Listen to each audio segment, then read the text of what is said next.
Hello, welcome to this afternoon's meditation class for the experts.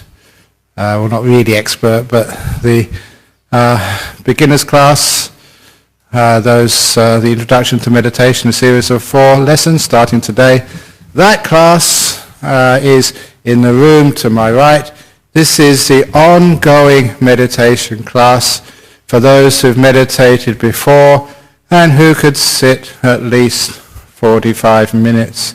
And I think that because it's a longer time to sit meditation, so if you haven't meditated before, you'll find this a little bit difficult. So for those people coming for the first time to these meditation classes here in Buddhist Society in Nolamala, please, it's in the room to my right. This is the ongoing class. And in the ongoing class, every week we mention a different aspect of meditation. We don't give the overview, but we focus on some of the problems and difficulties people face in meditation, the techniques to overcome them, so that little by little you can learn how to be more and more peaceful and more successful in your meditation. And first of all, please know that meditation is a very peaceful activity, and it shouldn't really take much effort. When people do have effort, they usually get headaches and other problems. So here we're learning how to just relax our body and relax our mind. Basically learning how just to watch without interfering, to be aware without doing anything. That is just a basic overview of meditation. But of course the biggest problem which keeps coming up time and time again in meditation is people think too much. And last night in the guided meditation I gave before the Friday night talk, I did mention one method to overcome that thinking mind, which is actually to put space between you and your thoughts. And that metaphor, that way of looking at your mind and the one watching your mind is very helpful, and people have found it one of the most effective ways of learning how to let go of all this thinking so you can be quiet and peaceful and allow the meditation to go very deep. And that method, again, really works because you will find that the thoughts inside of your mind go on and on and on and on, taking you away from peacefulness when you get involved in those thoughts. And the word involved, you get really caught up in them. In this metaphor, when I'm sitting here and there's a movie happening in front of me on the TV screen or in a movie theater, when there's a space between us, then there's no involvement at all. You can actually learn how to let go. But when you're really caught up in the movie, it's amazing what people could do. I told that nice little anecdote in the Opening the Door of Your Heart book. I mention this because we have a visitor from Jamaica at our monastery.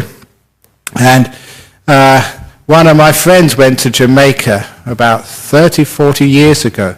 And he went to a very rough town in Jamaica. Jamaica had the biggest murder rate in the world. And he went to a drive-in movie theater. And he couldn't believe in the drive-in movie theater in upcountry Jamaica, the screen was made out of solid concrete. It may be a foot thick. And he wondered, why don't you use like a canvas screen like everybody else? And they said the reason was because in that particular town, they loved violent movies, cowboys and Indians, gangsters and police. And whenever there was a gunfight, the people in the audience would get out their guns and join in. And they would shoot at the marshal if they didn't like the marshal. They shoot the gangster if they didn't like him. Now on the screen, they got that involved in what was going on. Now that is exactly what people do when you get caught up in the thoughts. You give them a reality which they don't deserve. You feel like you're right in the center of them, and you keep them going on and on and on. And all we really need to do is put some space, metaphorical space, or even imagine physical space between you and your thoughts. Project your thinking out in front of you somewhere. And imagine yourself, as some observer who's watching these thoughts from a distance. It gives you some sense of objectivity rather than being caught up in them. And when you stand back and look at the thoughts as if on a screen, you are not the thoughts, you are separated from them. The thoughts are over there, you're over here. By doing that, you will find, number one, when you see the thoughts objectively, you find what a waste of time they are. And also, it gives you the ability to turn them off, pretty much at will. What am I doing this for? I'm not caught up in them, they're not really interesting, I can see them from a distance. And then you find that the thoughts can actually disappear. And you can have some silence. Please never have the idea that the thoughts will actually answer any of your problems. You've done that so many times before, trying to find the answers to problems or difficulties, especially philosophies in life. And the thoughts just give you more questions and more arguments, which is why traditionally in all of the wise religions, it is from silence you gain wisdom, not from thinking. And if we can learn how to be a little bit more silent, we're also far closer to the truth of life. As Lao Tzu used to say, if ever when you're seeing a sunset, you think, what a beautiful sunset. If you think about it rather than seeing it, then you are just watching the words, you're not watching the sunset. Or like a cartoon, one of my favorite cartoons from Lunig, was when he had this family watching a TV in a room. And the TV on the TV was a sunset on some nature channel. And on the other half of the cartoon was an open window with the real sunset happening. But they weren't watching the real sunset, they were watching the image on the TV screen. And that is very similar. You're not watching the real life. You're watching the real life, its image as recorded on the TV of your thoughts. So when we realize that when we look at a sunset, if we give it a name, we are just watching the names, we miss the beauty of the sunset. When I was young, I was so interested in astronomy, I started to learn the names of the stars and the constellations and get as much information as I could about them. And then that meant that when I looked at the stars at the night, I could never see the stars. All I could see is their names and what they meant or what I told they meant. And it took me so many years to learn how to forget all of those names. So I could see the sun, see the stars at night, just as everybody else could, just to see their beauty, not their names. It's the same that sometimes people come for a walk in our forest, where our monasteries are, and they give all of the names of the different species of trees. The only tree I know, and I've been here living in Serpentine about 31 years now, I just know them as gum trees. I don't know what particular species they are. And that's on purpose. Because if I knew what species they were and what subspecies and what class of which subspecies, then I would just think too much and I would never be able to appreciate the beauty of the forest. So, okay, somebody wants you. This is the introduction to meditation classes on the room to my right. So this is where we learn how to take away the value of thinking, put some space between us and the thoughts, not to get involved in the thoughts. And then you find those thoughts, they won't last very long. And you'll have some silence. When you do have the silence, you actually be seeing things in their raw rather than what you think they are. You won't be giving them names. You'll see them for what they are. Now this is so important to get peace in meditation and also wisdom in meditation. So when you are meditating, you know what happens for so many people? They start thinking, and it's only when the thoughts are over, they say, oh my goodness, I've been thinking all the time, I've wasted so many minutes, or maybe the whole meditation. When you learn how to put space between you and your thoughts, it means you are much more aware of what you're doing. You don't get lost inside the thoughts. You're apart from them. The other simile which I like to give is a simile of being in a jungle. You don't know which way to go. You're lost in the middle of things. And if you find a tall tower, a hill, or climb the top of a tree, then from above the forest you can find your directions. You're not like caught up inside the forest. You're above it with a bird's eye view. That's like being caught up in the forest of thinking. You don't know which way to go. But if you can imagine the thinking, your thoughts as a forest, and you stand away from it, you stand apart from it, and then you actually can see the thinking from a distance, then you get your idea of what all this thinking is. You get a bird's eye view of a forest, you know which way you can go. You don't get lost. So those are some ideas about how to deal with the thinking mind, so that when you are meditating, that's one big problem that you can overcome.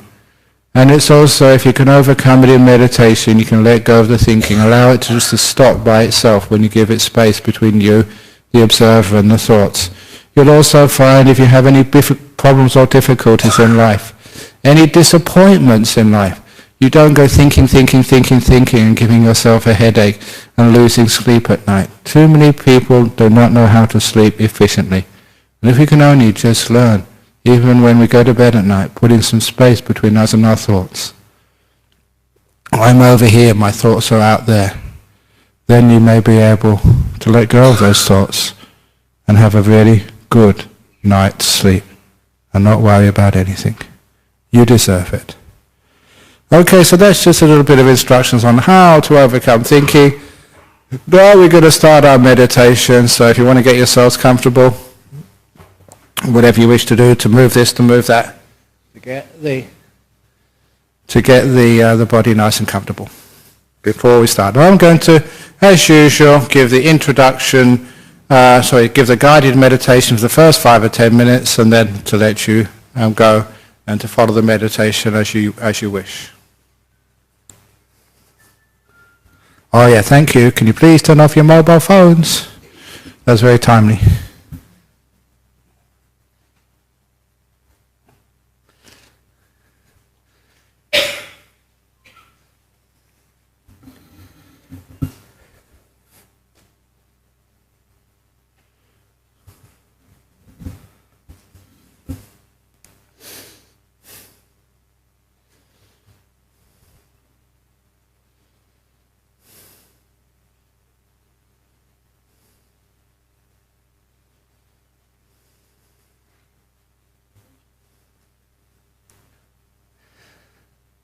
So close your eyes. In some traditions they keep the eyes open, but that just makes too many distractions.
And with the eyes closed, keep your awareness on your bodily feelings.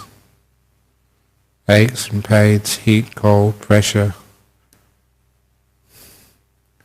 And first of all, see if you can alleviate those physical feelings by moving your body first of all.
anything inside your body which is still aching, just give it kindness. The mindfulness will give you feedback to show the feeling becomes softer. And you can relax headaches, pains, tensions inside the body just by mindfulness plus kindness. You relax things part by part.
When the body is nicely relaxed, let it go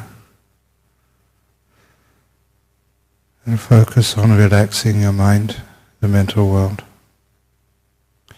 If there are some thoughts going on in your mind, imagine pushing them out of your head onto a screen. And where you, the one who is watching, is a distance from the screen. That objectivity means you got perspective on what you're doing. It makes it possible to let go of the thoughts if you want.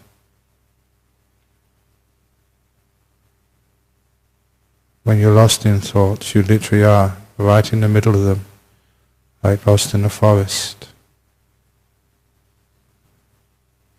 When you push them out and you're separated from them, the one who's watching and the thoughts distant from each other. It's like having a bird's eye view. You're not in the thoughts anymore. You can fly above and beyond them into silence.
Getting very close to the end of the meditation now. Just be mindful of how you feel, how much you've relaxed, how much peace of mind there is.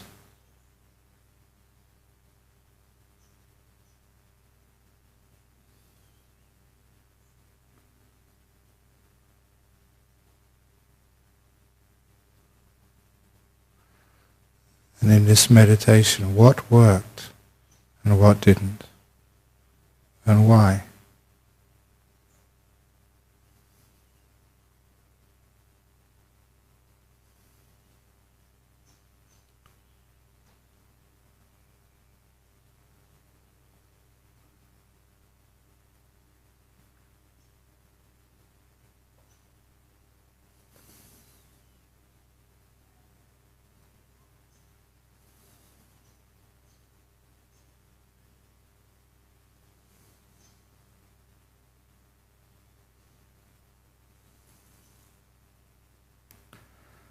I will now ring the gong 3 times.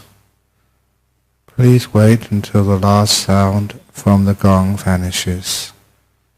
And as it does, open your eyes to end the meditation at the vanishing of the 3rd ringing of the gong.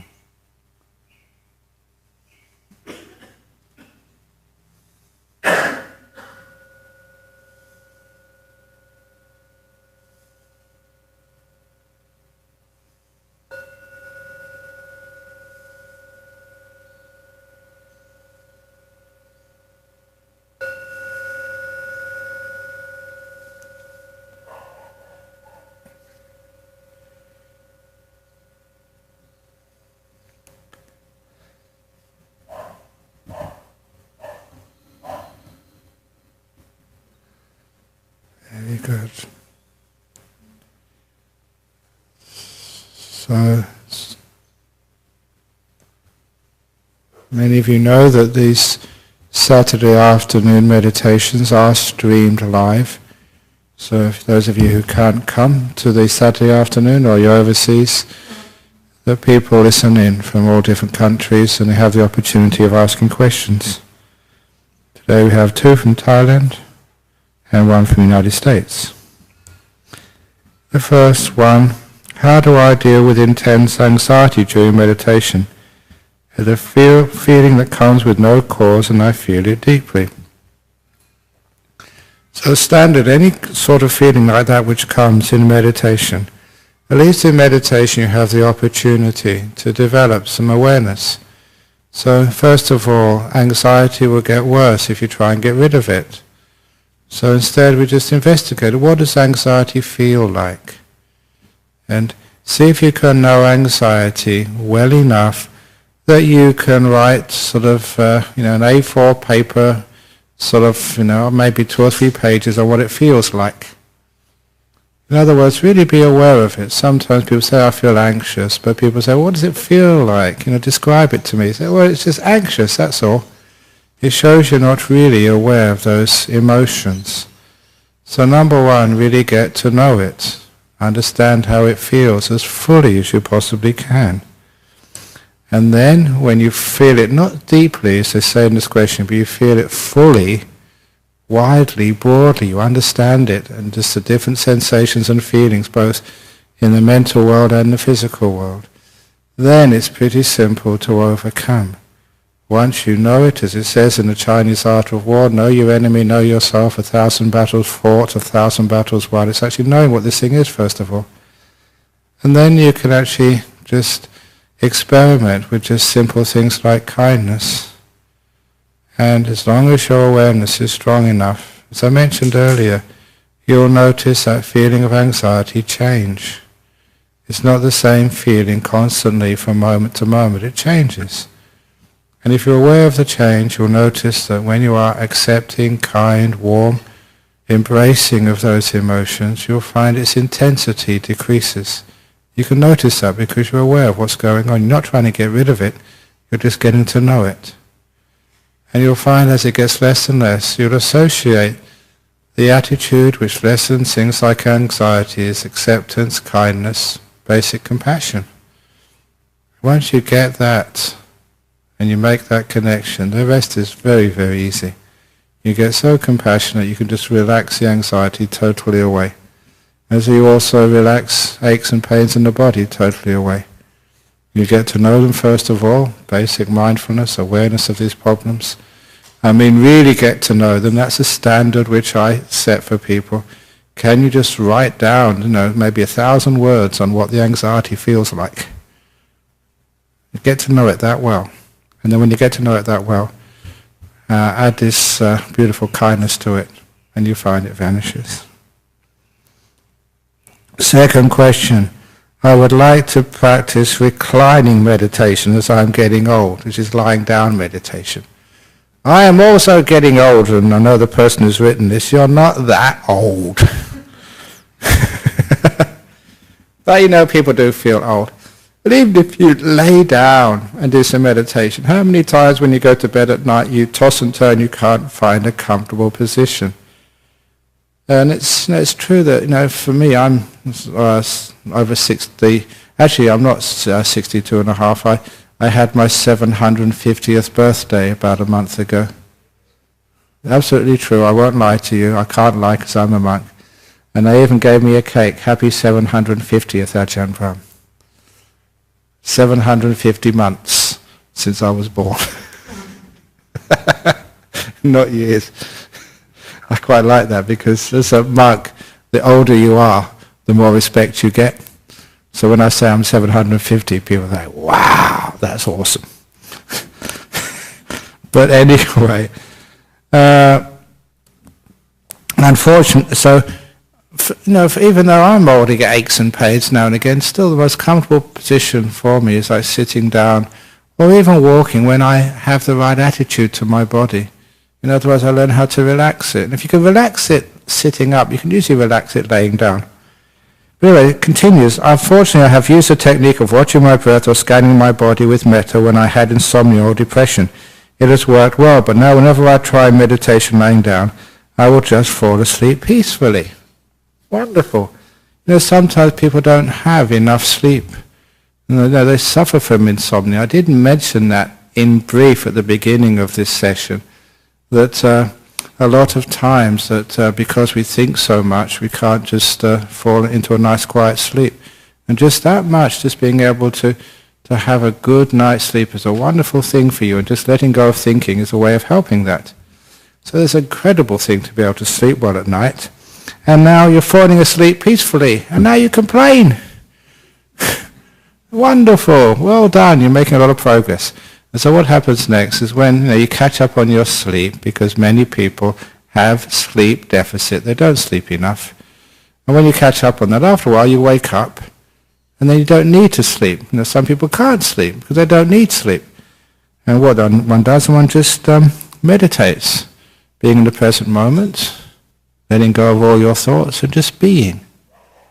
So you can do that, but even saying that none other person is not that old, even so that there are times in one's life where one will be sick, in hospital, having to lay down. And sometimes you have to lay down for hours in hospital, all day sometimes. You can't walk because of some operation or whatever. And it is a very good to be able to learn how to meditate, lying down in a hospital bed. And the way you do it is exactly the same as you do sitting meditation. You're not doing a scanning of the body or watching your breath. You're just letting go of all the past and future. Relaxing the body, first of all. Letting go of all the past and future. Letting go of all the thinking. And just allowing your mind to be in the present moment. Embracing it. The breath will come to you eventually. You don't have to go searching for it. So the thing is that to do very little and to have a lot of awareness, a lot of kindness, just to make peace, be kind, be gentle when you're laying down. That's all you need to do. And you get into the deepest of meditations as you're laying down. So exactly the same thing, relaxing your body and just letting go of the body, just relaxing the mind, being in this present moment, being kind to this moment, and just getting very deep into peacefulness. And our last question, are there any specific suttas? This is the scriptures of the Buddha, where the Buddha talks about living in the present and present moment awareness, or have they been derived by various other teachings?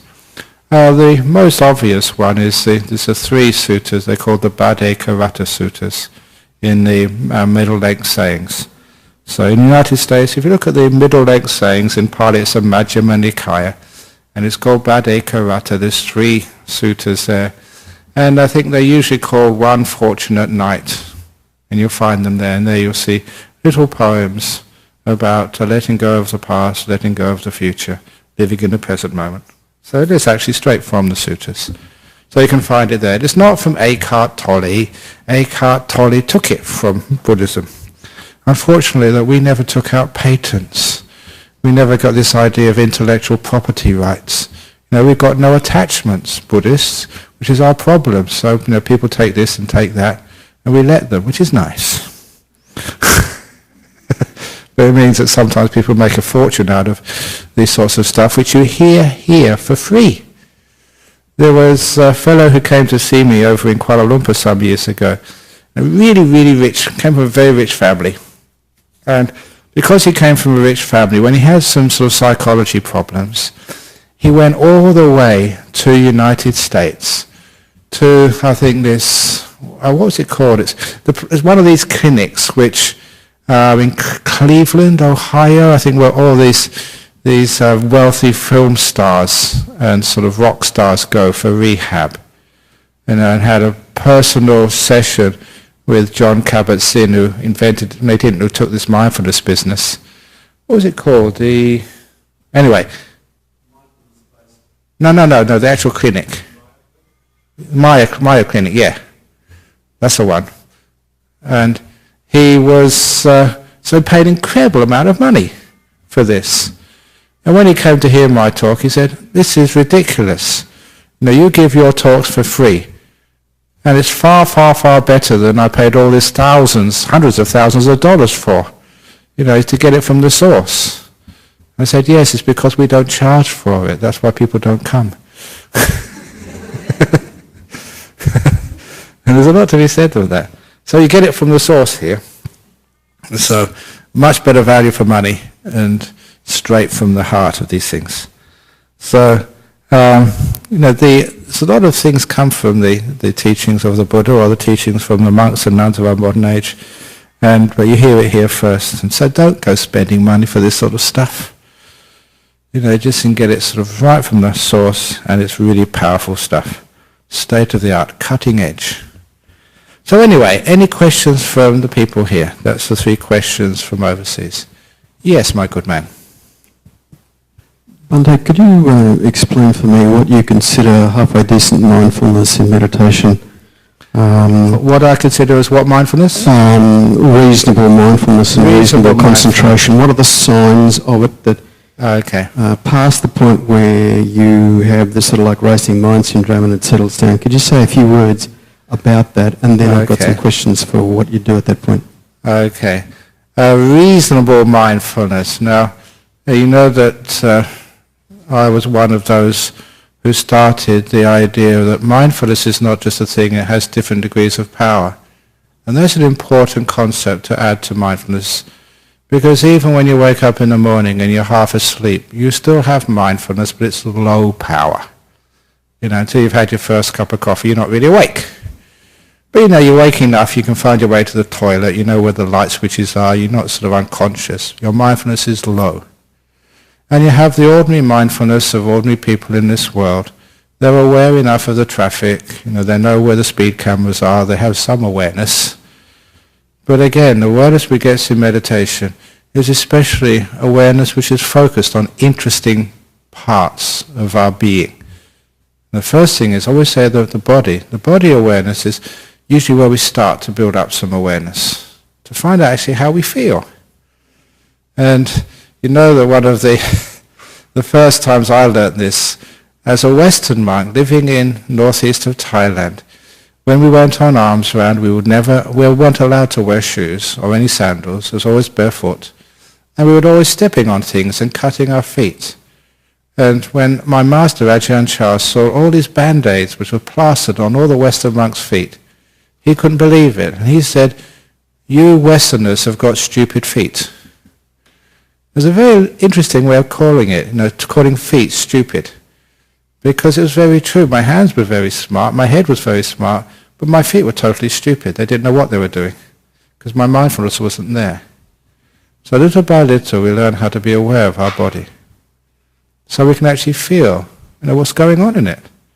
And it's incredible. It really is quite worrying for the health professionals. How many people just don't know what's going on in their body? Which means you get sick and you don't see the signs. One book which I read was a heart attack cardiologist who said you don't get a massive heart attack out of the blue. It just doesn't happen that way. This is what he said anyway. I'm not a cardiologist. But he said you always have minor tremors first of all before the big one comes. But people just are so unaware they don't notice it. And that means that when the big one comes, they think, wow, this shocked me. But it always was there to begin with. So because we're not aware of these things, so we start with awareness of our body. So we start to feel the body. We can understand how it is.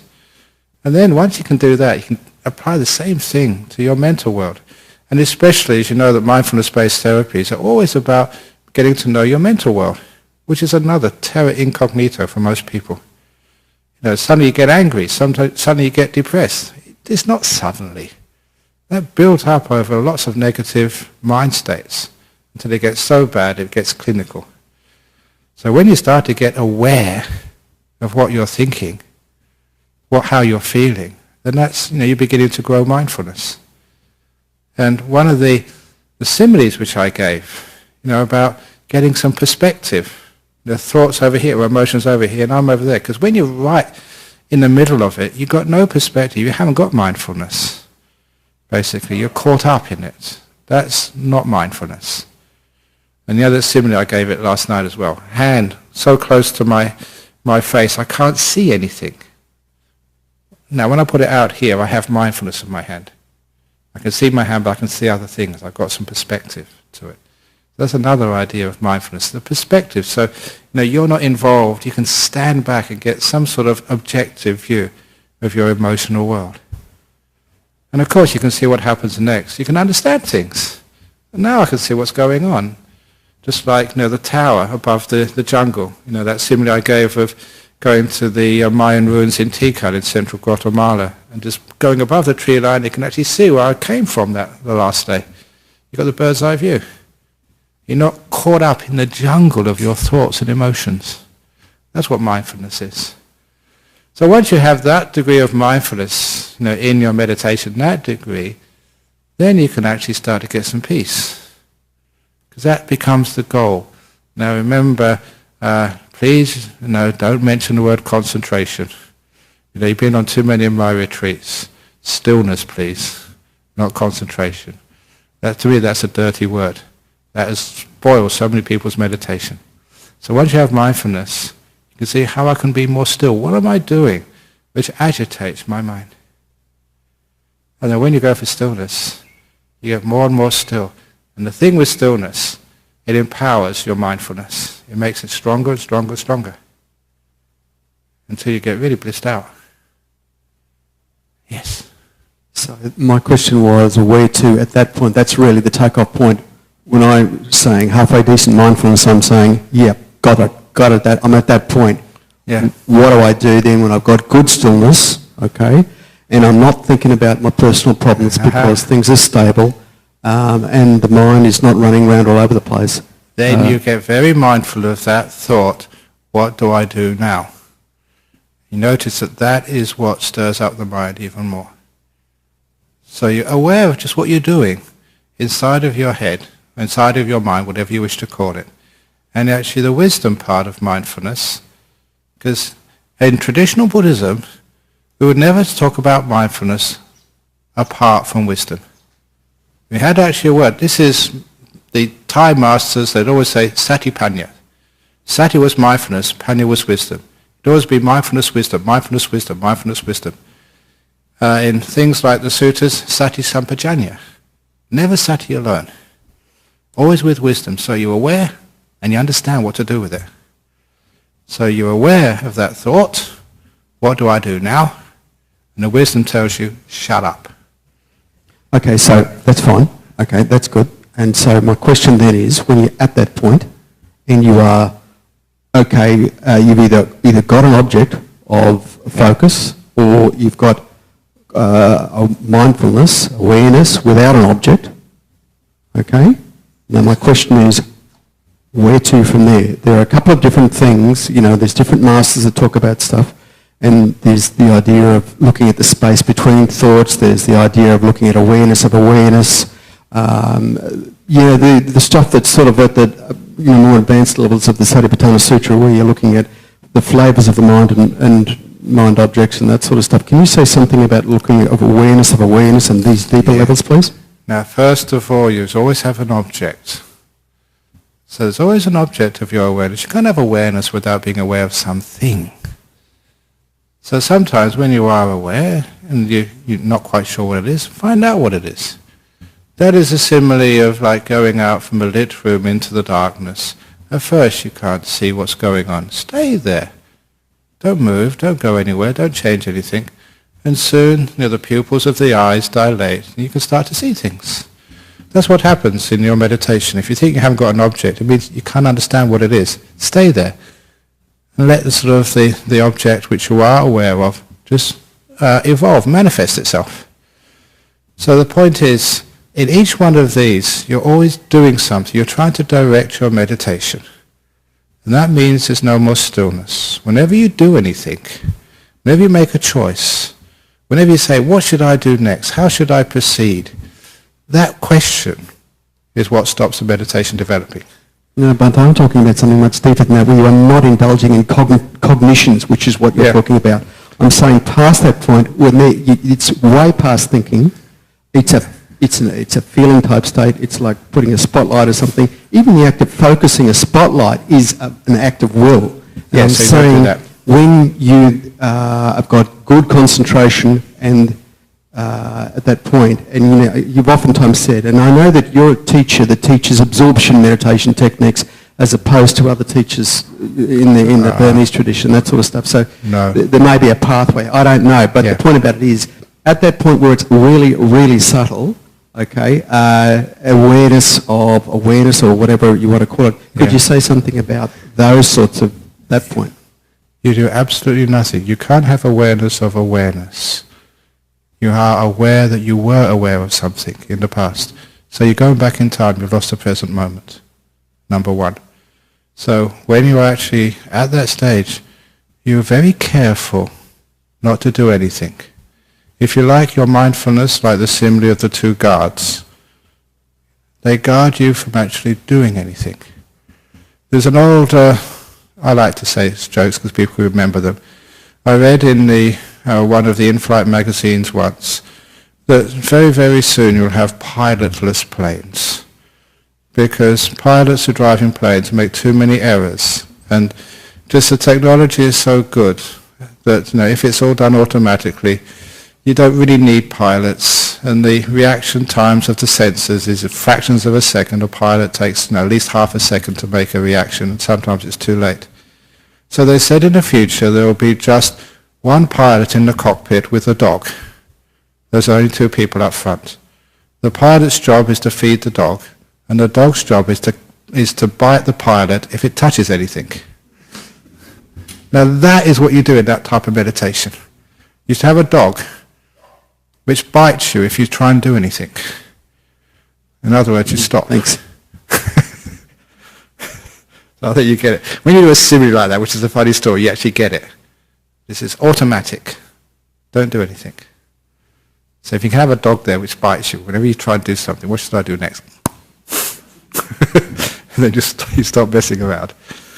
Okay, so we've gone over, but it's good stuff. So thank you for listening, and now we can pay respects to Buddha, Dhamma, Sangha, and then we can go and do whatever we need to do.